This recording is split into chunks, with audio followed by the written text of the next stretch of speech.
All right, how about another quick look at a Russian knife that I have done a video on this model before, but it was a couple of years ago, one that Alex lent me from the Watch and Cut channel.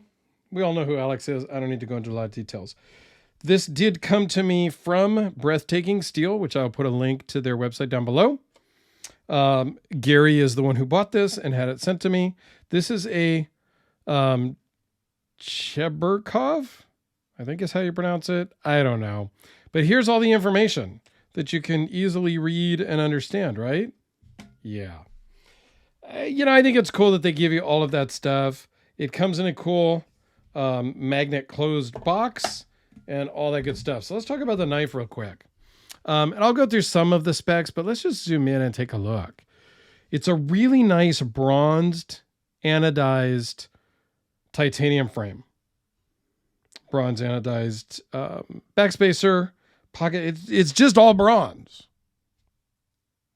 And there's nothing wrong with that. I think it looks really good.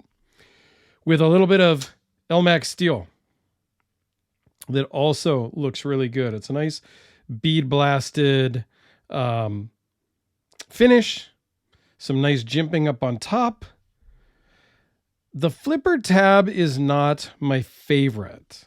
There's a lock bar insert. It's a little bit, you have to intentionally flip it. It works, but you can slip off of it fairly easy. So for me, that's not my favorite part. It is on bearings, not drop shut. There is some jimping here that if you're using this as a fidget knife, it does start to get a little uncomfortable on the tip of your finger. Okay. It feels fantastic in the hand. I'm not going to even lie there. It's thin. It's kind of CRK, Chris Reeve knives, thin. It's also like RJ Martin, thin, if you will, which I appreciate, which is different than, say, a Hellraiser or the Skaha. So it's going to carry very well in your pocket. Here's the RJ Martin Q36 Super Slim next to the Cheburkov Scout. Different knives, both custom from custom makers, and both very cool.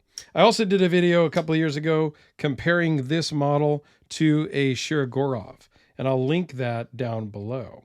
So it is on bearings. You got to get it past the stop or the detent, and you're good to go.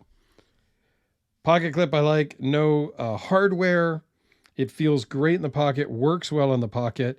Even the texturing is nice. It's not too aggressive, but there's enough for grip, and it doesn't really tear up your pocket. So I appreciate that. So closed length, we're talking about 5 inches. Overall is 8 3/4. 3.75 inch blade. Behind the edge, it's 0.012. Elmax steel, as I mentioned, weighs in at 4.3 ounces. Yeah, I enjoyed this one. I think it's cool. I think Gary's really going to like it. It's right up his alley as far as his collection goes. Now, I did do this video a couple of years ago on this knife. I did not go back and watch it before doing this video. So I'm going to link it so you guys can go check it out too if you like.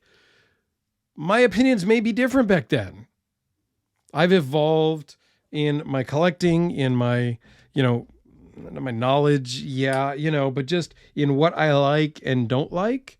So that's not to say that I'm going to go back and redo all of the videos I've done with previous knives. That's not the point at all. That was the Spyderco Delica. This is the Kubi KB237. Since we pulled out the Hellraiser, to give you a size comparison there.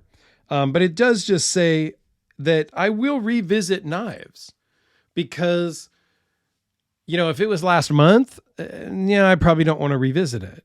If it was a year ago, 2 years ago, maybe 3 years ago, because I've had my channel now 3 years.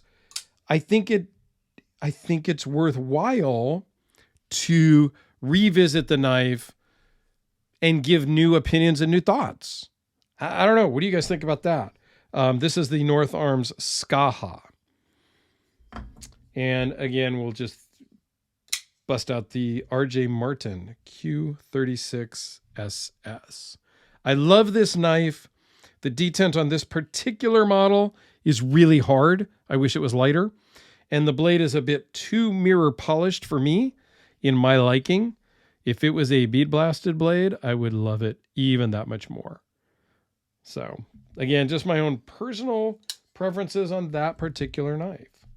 So there you go, guys. I think at some point, Alex and I over on the EDC Hour are going to do a discussion video, excuse me, about Russian knives and what you can get and our thoughts and feelings on that. We've got to do a little bit of research. Alex knows a lot more about the Russian knife makers than I do.